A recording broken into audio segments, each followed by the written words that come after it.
اللہ رب العالمین نے فرمایا یا ایھا النبی لم تحرم ما احل اللہ لک تبتغی مرضات ازواجک واللہ غفور الرحیم۔ پچھلی تفسیر کے اختتام پر آپ کے سامنے یہ بات ذکر کی گئی ہے کہ اللہ کے رسول صلی اللہ علیہ وسلم باوجود اس کے کہ اللہ رب العالمین نے آپ کو آپ کے حق میں ایک عظیم خوشخبری دی۔ اللہ تعالیٰ نے فرمایا سورۃ الفتح کا جو آغاز دیکھے انا فتحنا لک فتحا مبینا لیغفر لک اللہ ما تقدم من ذنبک وما تأخر، تو گویا کہ آپ علیہ الصلوۃ والسلام کی یعنی اللہ تعالیٰ نے ہر طرح سے آپ کو پاک کر دیا ہے۔ تو یہاں کیا معنی ہے واللہ غفور الرحیم؟ تو ابو عبداللہ القرطبی رحمہ اللہ ان کی جو تفسیر ہے الجامع لاحکام القرآن، اس میں انہوں نے یعنی قیل اس تعبیر کے ساتھ کہ کہا گیا ہے، مطلب گویا کہ انہوں نے قائل کا نام لیے بغیر یہ بات ذکر کر دی ہیں کہ کچھ ایسی باتیں کہی گئی ہیں کہ واللہ غفور الرحیم کا کیا مطلب ہوگا۔ انہوں نے ایک مطلب یہ بتلایا اور خود اس کو انہوں نے درست نہیں قرار دیا۔ انہوں نے کہا کہ جو ہے غفور اس اعتبار سے اللہ رب العالمین گویا کہ بخش دینے والا ہے رسول اللہ کو صلی اللہ علیہ وسلم، کیونکہ یہاں ایسا عمل ہوا آپ سے جو کہ قابل عتاب ہے، اللہ تعالیٰ نے ڈانٹا آپ کو، تو اس وجہ سے اللہ نے غفور ہے اور بخش دیا آپ کے اس معاملے کو۔ اور رحیم ہے کہ اللہ رب العالمین البتہ آپ کا مواخذہ نہیں کرے گا اس پر، رحیم کا وہ تقاضا ہے، رحمت کا وہ تقاضا ہے۔ لیکن ابو عبداللہ القرطبی رحمہ اللہ نے کہا کہ وہ درست نہیں ہے، اور آپ کا یہ کہنا درست ہے اہل علم کے نزدیک، کیونکہ اللہ کے رسول علیہ الصلوۃ والسلام کے لیے نہ کبائر ہے نہ صغائر۔ البتہ ایک لطیف تعبیر آپ نے یہ پیش کی ابو عبداللہ القرطبی رحمہ اللہ نے کہ آپ علیہ الصلوۃ والسلام نے یعنی جو یہاں پر ایک جو معاملہ آپ نے اپنایا وہ گویا کہ جو اولا آپ کے حق میں تھا، جو افضل آپ کے حق میں تھا، اسے ترک کیا آپ نے، ترک الاولا، یعنی آپ کے شان یہ چیز نہیں تھی کہ یہ کام آپ کریں۔ یعنی ایک ہوتا نا کہ یعنی ہم جو یعنی مروت جسے کہتے ہیں، ایک آدمی شریف آدمی ہے، اس کا لباس، اس کا چلنا پھرنا، اس کی گفتگو، اس کی ہنسی سب بتاتی ہے کہ آدمی کے اندر کتنی مروت ہے۔ اس کی چہرے کی سنجیدگی، اس کی گفتگو، اس کا چلنا پھرنا، اس کا بیٹھنا، اس کا لباس، اس کے معاملات بتاتے ہیں کہ آدمی کے اندر مروت نہیں ہے، اب اس کے ساتھ زیادہ نہیں رہنا چاہیے کیونکہ کبھی بھی کچھ بھی کہہ دے سکتا ہے۔ تو ایک انسان میں ہم فرق ایسے سمجھتے ہیں۔ جب بات رسول اللہ کی آتی ہے تو صلی اللہ علیہ وسلم آپ کو ہر باب میں سب سے اعلیٰ درجے کا معاملہ اپنانا چاہیے۔ اسی لیے اہل علم مختلف امور میں اللہ کے رسول کی رضامندی کو بھی بہت جو ہے مطلب مقدم رکھتے ہیں مسائل کو حل کرنے میں۔ مثلا دیکھو اللہ کے رسول صلی اللہ علیہ وسلم نے جو حج کیا تھا وہ حج قران ہے، لیکن آپ نے تمنا کی تھی حج تمتع کی، تو اہل علم کے مابین یہی معاملہ رہا ہے کہ جو ہے آپ علیہ السلام نے مطلب اسی کی تمنا کریں گے نا جو افضل ہے، تو گویا کہ آپ علیہ السلام کی تمنا، آپ کی خواہش، یعنی وہ بھی ایک معنی رکھتی ہے شریعت کو سمجھنے میں۔ تو یہاں آپ علیہ السلام کا اس جو اولا جو آپ کے لیے جو چیز ہے، افضل جو آپ کے لیے چیز تھی، اس کو ترک کرنا، اس وجہ سے اللہ سبحانہ وتعالیٰ نے یہ اسلوب اختیار فرمایا کہ واللہ غفور الرحیم۔ کیونکہ معاملہ کیا ہے کہ اللہ کے رسول ایک مخلوق ہیں، ٹھیک ہے، ایک بشر ہیں، ٹھیک ہے، لیکن عام بشر نہیں ہے نا، اللہ کے رسول ہیں آپ سید المرسلین ہیں، آپ کی تربیت اللہ نے کی ہے، آپ کے ہر معاملے کی حفاظت اللہ فرماتا ہے۔ آپ پر گفتگو کرنا، آپ کس کے حق میں گفتگو کر رہے ہیں؟ آپ کے بارے میں کچھ بولنا، آپ کس کے بارے میں بول رہے ہیں؟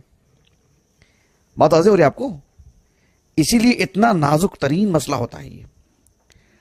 اللہ تعالیٰ نے قرآن مجید میں کوئی بات بیان فرمائی ہو جس میں خود اللہ کے رسول علیہ السلام سے متعلق کوئی بات ہو تو پھر اس کو کھل کے کہہ سکتے ہیں، کیونکہ وہ بات قرآن مجید کی ہے۔ لیکن ہم کہیں وہی نا جو ثابت ہے، اور اسی طرز میں کہیں جس طرز میں بات آئی ہے، جس اسلوب میں بات آئی ہے۔ تو اس لیے اہل علم یہاں پر جو ہے مطلب بہت ہی محتاط ہوتے ہیں گفتگو کرنے کے لیے۔ تو بہرحال یہ بات رہی واللہ غفور الرحیم میں۔ شیخ عبد الرحمن بن ناصر السعدی رحمہ اللہ نے ایک بات یہ کی کہ واللہ غفور الرحیم کے ذریعے سے گویا کہ یہ بات بتائی جا رہی ہے کہ اے اللہ کے رسول، آپ سے تو یہ معاملہ ہوا ہے، لیکن اللہ تعالیٰ نے آپ کو تو بخش دیا ہے نا، آپ پر تو لوم ہے ہی نہیں، ملامت والی چیز تو آپ پر ہے ہی نہیں، وہ تو کبھی کی رفع ہو چکی ہے۔ وہ آپ کا یہ معاملہ بس امت کے حق میں رحمت ہے کہ ایک سبب بن چکا ہے ایک تشریح کے لیے، ایک شرعی حکم کے لیے، ایک مسئلے کے حل کے لیے، ورنہ رہا مسئلہ آپ کی بخشش کا، آپ پر ملامت کر دو تو کبھی کی معاملہ ختم ہو چکا ہے، وہ تو ہے ہی نہیں آپ پر وہ. یہ تو اس پس منظر میں آپ نے یہ بات بتائی ہیں شیخ عبدالرحمن بن ناصر السعدی نے رحمہ اللہ.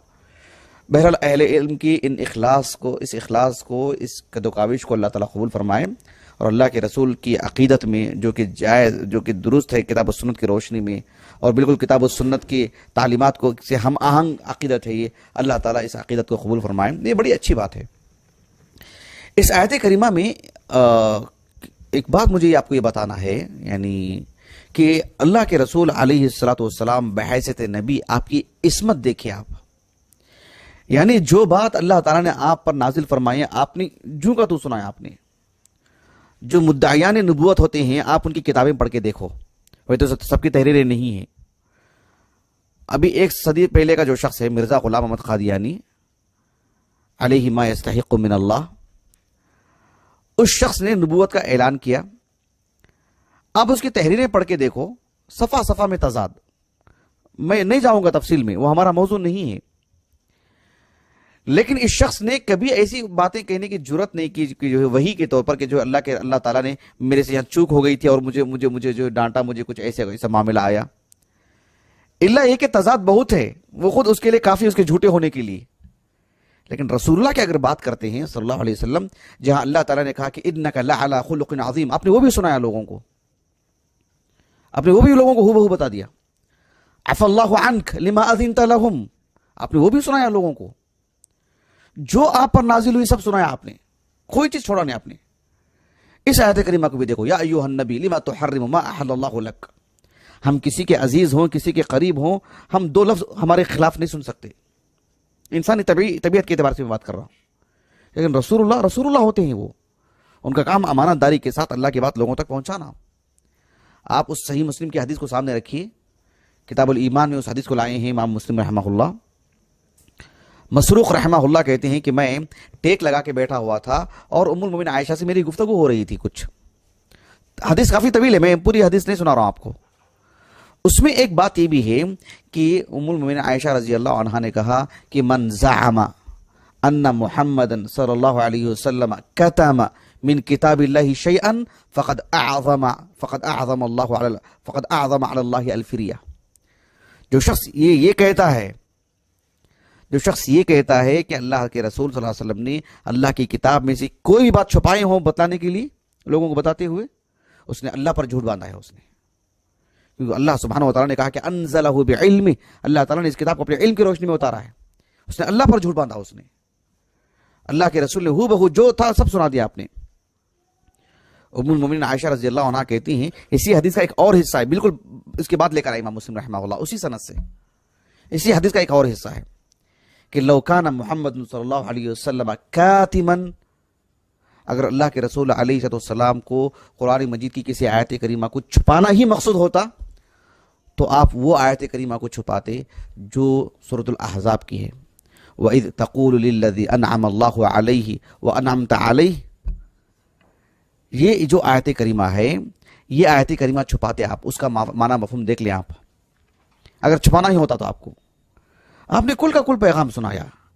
یہ اس بات کی دلیل ہے کہ آپ علیہ السلام اللہ کے رسول، اللہ کے سچے رسول ہیں، اور اللہ تعالیٰ نے جو بات جس طرح سے آپ کو کہنے کے لیے کہا ہے، آپ نے سب باتیں لوگوں تک پہنچا دی ہیں.